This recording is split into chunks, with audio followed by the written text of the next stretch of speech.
retocado ou perdoado. Comentário de Mário Persona. A parábola da ovelha perdida termina dizendo que haverá mais alegria no céu por um pecador que se arrepende do que por 99 justos que não precisam arrepender-se. Lucas 15, versículo 7. Não que os 99 justos não tenham de que se arrepender, pois em Romanos 3,10 diz que não há nenhum justo, nenhum sequer. Eles acham que não precisam se arrepender. A sua religião de regras ajuda a aplacar suas consciências, como acontece com qualquer religião que dê aos seus membros uma lista de regras. Em religiões assim, as pessoas adotam o mesmo vocabulário, modo de vestir, corte de cabelo e outros costumes como uma lei a ser seguida para se obter a salvação. A conversão pregada ali é a de uma mudança apenas exterior, de um modo de vida para outro, algo que até um ateu é capaz de fazer se seguir à risca os 12 passos dos alcoólicos anônimos. Não são novas criaturas, apenas velhas criaturas religiosas e retocadas. Quando pessoas de religiões assim conseguem cumprir todas as regras, elas se sentem justas e corretas, como os fariseus, e passam a apontar o dedo para quem não pertence à sua religião e não anda segundo as mesmas regras. Quanto maior o número de ímpios para os quais puderem apontar o dedo, maior será o sentimento de satisfação e justiça própria dessas pessoas. Em lugares assim, as ovelhas não são alimentadas pela palavra do bom pastor, mas alimentam-se umas às outras com os chamados testemunhos. Como quem conta um conto aumenta um ponto, muitos desses testemunhos são exagerados para impressionar. Tal pessoa conta detalhadamente suas visões e sua mente carnal a torna orgulhosa, diz Paulo em Colossenses 2,18. É desses que Paulo escreveu, ao dizer que não suportarão a sã doutrina, pelo contrário, sentindo coceira nos ouvidos, segundo seus próprios desejos, juntarão mestres para si mesmos. Eles se recusarão a dar ouvidos à verdade, voltando-se para as fábulas, as lendas. Isso está em 2 Timóteo 4, de 3 a 4. Enquanto isso, os pecadores que reconhecem o seu estado arruinado e clamam por perdão são socorridos e transportados pelo pastor na jornada rumo ao céu. Eles estão cientes de que em si mesmos não existe qualquer fidelidade ou perseverança que os faça chegar lá. Mas é Cristo quem os manterá firmes até o fim, de modo que serão irrepreensíveis no dia de nosso Senhor Jesus Cristo. Isso está em 1 Coríntios 1,8. Em que classe de pessoas você está? Na dos religiosos retocados ou dos pecadores perdoados? Depois da parábola da ovelha perdida, o Senhor conta outra, que também termina em alegria. Ele diz: ou qual é a mulher que, possuindo 10 dracmas e perdendo uma delas, não acende uma candeia, varre a casa e procura atentamente até encontrá-la? E quando a encontra, reúne suas amigas e vizinhas e diz: alegrem-se comigo, pois encontrei minha moeda perdida. Eu lhes digo que da mesma forma há alegria na presença dos anjos de Deus por um pecador que se arrepende.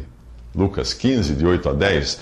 Se antes a perdida era uma ovelha rebelde e capaz até de caminhar aonde não devia, agora é uma moeda, um objeto inanimado, como é o pecador, morto e incapaz.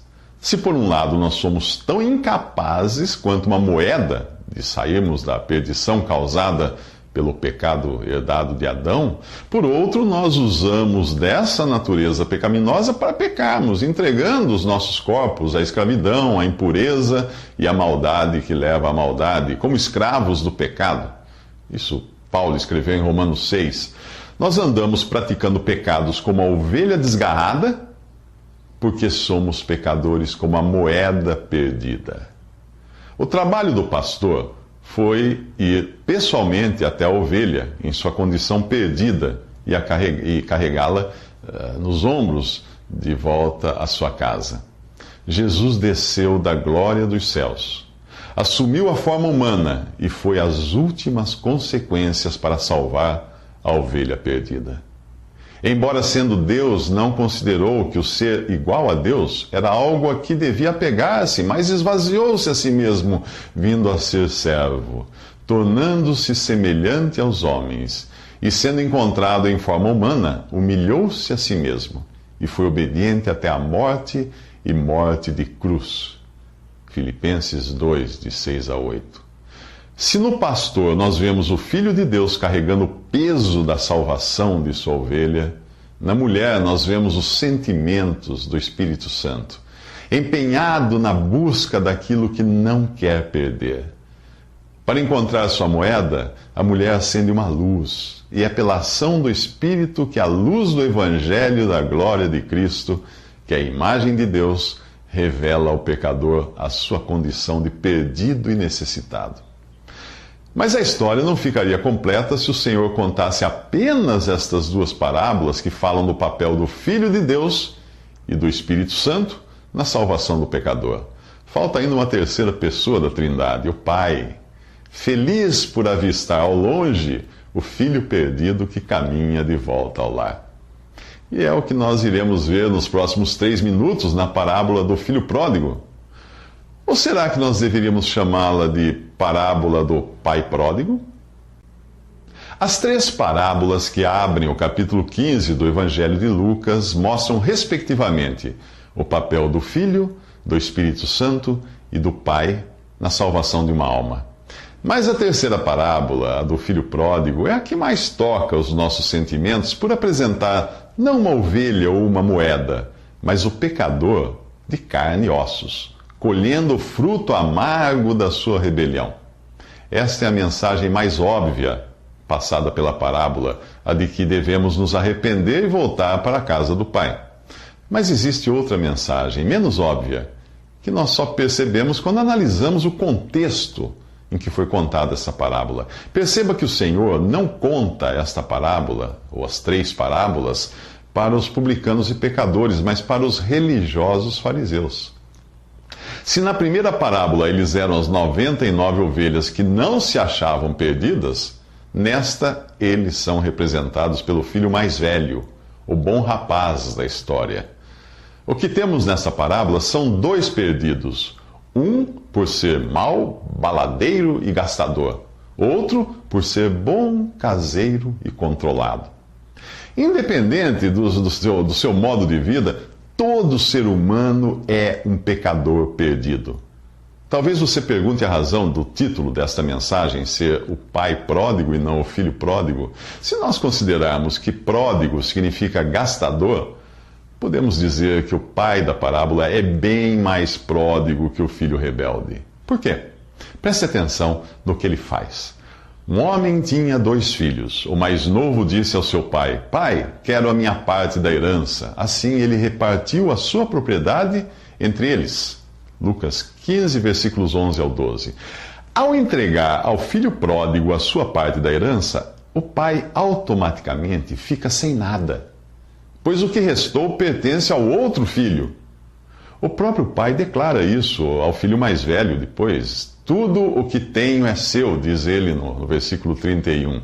Agora pense no que fez Deus. Deus, aquele que não poupou a seu próprio filho, mas o entregou por todos nós, como diz Paulo em Romanos 8.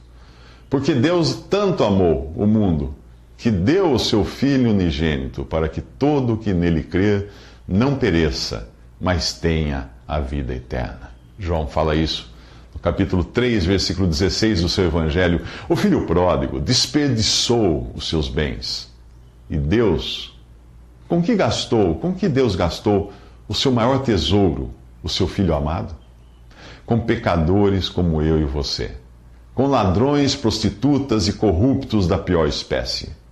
Será possível encontrar alguém tão pródigo, tão mão aberta quanto Deus?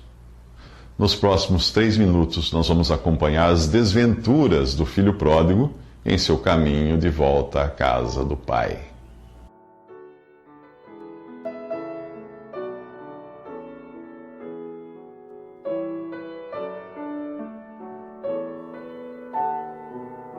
Visite Respondi.com.br. Visite também 3minutos.net.